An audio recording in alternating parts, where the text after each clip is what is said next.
भक्त हिम्मत दास जी की मार्मिक कहानी। दोस्तों, 19वीं शताब्दी में पन्ना राज्य के बरायच गांव में, जो पन्ना से लगभग 5 कोस की दूरी पर स्थित था, यहाँ पर श्री हिम्मत दास जी का जन्म हुआ। इनका कुल परंपरा से भगवान का परम भक्त था। साधु संतों का घर पर इनके सत्कार होता था। इससे बचपन से ही हिम्मत दास जी को साधुओं का संग प्राप्त हुआ था। कथा, पुराण तथा हरिचर्चा, कीर्तन आदि में इनका समय बालकपन से ही व्यतीत होने लगा था। भगवान की कृपा थी कि इनकी जो पत्नी थी वह बड़ी ही पतिपरायण और सुशीला स्त्री थी, और दयाराम नाम का इनका एक पुत्र भी था, जो भगवान के परम भक्त थे और श्रीमद् भागवत के अच्छे ज्ञाता हुए थे। हिम्मत दास जी को भगवान का गुण कीर्तन करने में बड़ा आनंद आता था। झांझ बजाते हुए कीर्तन करते करते वे विह्वल हो जाया करते थे। पन्ना के राज मंदिर श्री युगल किशोर जी का दर्शन करने वे नित्य पैदल झांझ बजाते हुए अपने गांव से आया करते थे। एक दिन की बात है कि जब ये कीर्तन करते हुए झांझ बजाते हुए गांव से पन्ना की तरफ जा रहे थे, तभी जंगल में जो रास्ता जंगल से होकर के निकला था, उसी रास्ते में इनको चोर मिल गए। चोरों ने इनसे कहा कि बाबा जी, चिल्ला क्यों रहे हो? हम लोग चोर हैं, तुम्हारे पास जो कुछ भी हो वह यहाँ रख दो। हिम्मत दास जी अपनी धुन में थे, उन्होंने कुछ भी सुना नहीं, और न तो उनको कुछ बोलते देखा। तो चोर बड़े चिढ़ गए और उन्होंने हिम्मत दास जी की झांझ को छीन लिया और डांट करके कहा कि इनके पास जो कुछ भी हो वह दे दो। इन्होंने कहा कि भाई, मेरे पास तो झांझें ही थी, इनको बजा करके मैं भगवान का भजन गाता था, और वो भी तुम लोगों ने छीन ली है। चोरों ने भी देख लिया था कि साधु के पास कुछ भी नहीं है, अतः वह भागे भूत की लंगोटी ही भली, यही समझ करके वह झांझ लेकर के अपने रास्ते में निकल लिए। कुछ देर के बाद जब झांझ छिन जाने से भगवान के कीर्तन में बाधा पड़ने लगी, इससे हिम्मत दास जी को बड़ा दुख हुआ। उधर थोड़ी दूर जाते ही चोर चिल्लाने लगे, ओ बाबा जी, हम पर दया करो, हम अंधे हो गए हैं, हमारी आंखें अच्छी कर दो और अपनी झांझ वापस ले जाओ। झांझ मिलने की बात सुन करके प्रसन्नता से ये उनके पास दौड़ करके चले गए। इनका शब्द सुनते ही झांझ भूमि में डाल करके चोर इनके पैरों पर गिर पड़े। भगवान का स्मरण करके इन्होंने उनके नेत्रों पर हाथ फेरा। वे लोग फिर से देखने लगे। उनसे इन्होंने कहा कि अब चोरी करना छोड़ दो, किसी को कभी सताना मत, भगवान का भजन करके जीवन को सफल बनाओ। इनके उपदेश से चोरों ने चोरी करना उसी दिन से छोड़ दिया। वे भगवान के भजन में लग गए। सच्चे साधु के क्षण भर के एक मात्र कहने से ही उनमें ऐसा परिवर्तन हो गया, यह केवल एक साधु की ही महिमा थी। चोरों के मार्ग में मिलने से हिम्मत दास जी को पन्ना पहुंचने में रात हो गई। श्री युगल किशोर जी की संध्या आरती आदि हो करके उनका शयन हो चुका था। वहां पहुंचने पर पहरेदारों ने इन्हें बताया कि अब दर्शन नहीं हो सकेगा, अब तो पट बंद हो गए हैं। उसी समय भगवान का ध्यान करके इन्होंने कहा कि कपटिन का लागे रहे हिम्मत दास कपाट, प्रेमिन के पग धरत ही खुले कपाट झपाट। इतना कहते ही मंदिर के पट अपने आप खुल गए। प्रेम में विहल होकर के ये स्तुति करने लगे। इनकी स्तुति करते करते मंगला आरती का समय हो गया। महंत गोविंद दीक्षित जी ने जब चौकीदार से यह समाचार सुना, तब इनके चरणों में जाकर के प्रणाम किया। प्रातः काल महाराज पन्ना भी मंदिर में दर्शन करने आए। उन्होंने भी पट खुलने की बात सुनी। महाराज ने इनसे प्रार्थना की कि आपको बरायच ग्राम से रोज रोज यहाँ आने में बड़ा कष्ट होता होगा, आप मेरी ओर से गांव में रहना स्वीकार करें और यहीं निवास करें। लेकिन भगवान के लाडले भक्त माया के ऐसे प्रलोभन में नहीं आया करते हैं। हिम्मत दास जी नम्रता पूर्वक महाराज की बात को अस्वीकार कर दिया और आरती हो चुकने पर अपने गांव को लौट गए। हिम्मत दास जी बड़े ही साधु सेवी थे। उधर से आने जाने वाले साधु इनके यहाँ ठहरा भी करते थे। इन्हें भी संतों की सेवा में बड़ा सुख मिलता था। द्रव्य का संकोच होने से ग्राम के परमेश्वरी नामक बनिए के अनेक बार उधार सामान इन्हें लेना पड़ता था। एक बार साधुओं की एक जमात इनके यहाँ आ गई।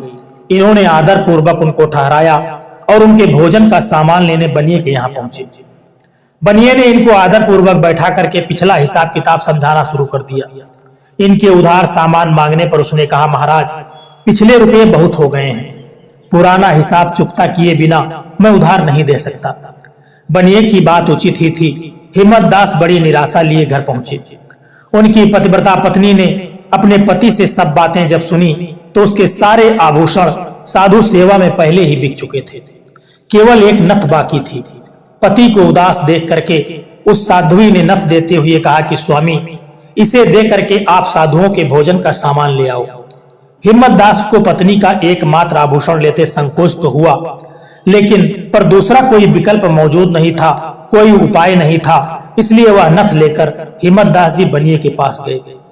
उसे गिरवी रख करके भोजन का सामान ला करके उन्होंने साधुओं को भोजन कराया।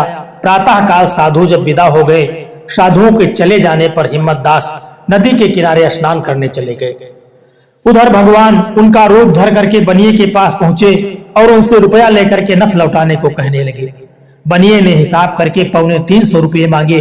पूरा हिसाब चुकता करके नथ लिए भगवान हिम्मत दास के घर आए और बोले, यह नथ ले जाओ और पहन लो। स्त्री अपने रोज के नियम के अनुसार घर को लीपने में लगी थी। उसने कहा, अभी तो आप लोटा धोती लेकर के नदी के किनारे गए थे, इतनी देर में नथ कहां से ले आए? मैं ठाकुर जी का चौका लगा रही थी, उसे चबूतरे पर रख दो।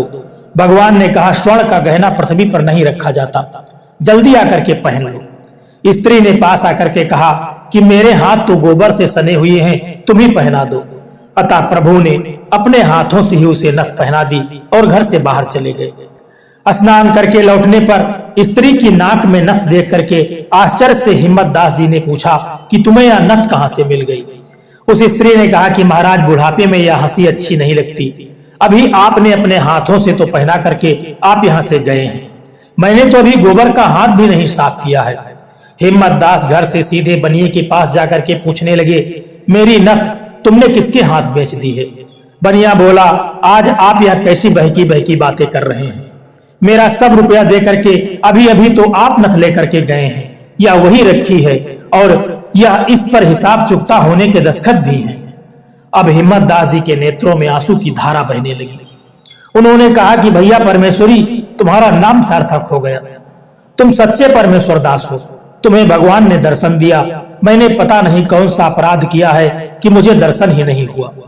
घर आकर के स्त्री के सौभाग्य की उन्होंने प्रशंसा की। अपने दर्शन न होने से दुख से व्याकुल होकर के दिन भर भूखे प्यासे कर रहे और रुदन करते हुए बैठे रहे। रात्रि में उन्हें लगा कि कोई कह रहा है कि तुम्हें वृंदावन में दर्शन होंगे। इतना सुनते ही शरीर में अद्भुत स्फूर्ति आ गई। झांझ बजाते हुए कीर्तन की धुन में तन्मय देह की सुध भूले हुए वृंदावन चल पड़े। अपने ऐसे प्रेमी भक्त की अगवानी करने वृंदावन बिहारी मोर मुकुटधारी बनमाली श्याम सुंदर वृंदावन से बाहर मार्ग में आ गए और भक्त से मिले। भगवान ने कहा, तुम 7 दिन के भूखे प्यासे हो, आओ इस कदम्ब के नीचे हम भोजन करें। प्रभु की आज्ञा मान करके इन्होंने महाप्रसाद ग्रहण किया। फिर मिलने का वचन देकर के भगवान अंतर्ध्यान हो गए। हिम्मत दास जी ज्यों ही वृंदावन में प्रवेश किया, इन्हें सब जड़ चेतन श्यामा श्याम स्वरूप ही दिखाई पड़ने लगे। दूसरे दिन श्री यमुना जी के तट पर पहुंचे तो देखते हैं कि ब्रज के जीवन सर्वस्त्र रन के हिंडोले पर श्री रामेश्वरी के साथ विराजमान है। आप तुरंत ही समीप पहुंच करके झूला झूलाने लगे। वृंदावन से आपने मथुरा की यात्रा की। ब्रज के समस्त पावन स्थलों पर जाकर के उनके दर्शन किए। गोकुल पहुंचने पर श्याम सुंदर दास ने इन्हें अपने बाल रूप का दर्शन दिया। ब्रज के पावन क्षेत्रों की यात्रा करते रहे, फिर घर लौट आए और जीवन पर्यंत श्री वृंदावन बिहारी के स्मरण और भजन में लीन रहे। दोस्तों, ऐसे भगवान के भक्त होते हैं जो भगवान की कृपा मात्र से ही उनके दर्शन को प्राप्त कर लेते हैं और भगवान में ऐसे रम जाते हैं कि आखिर भगवान को उनको दर्शन देने के लिए आना पड़ता है।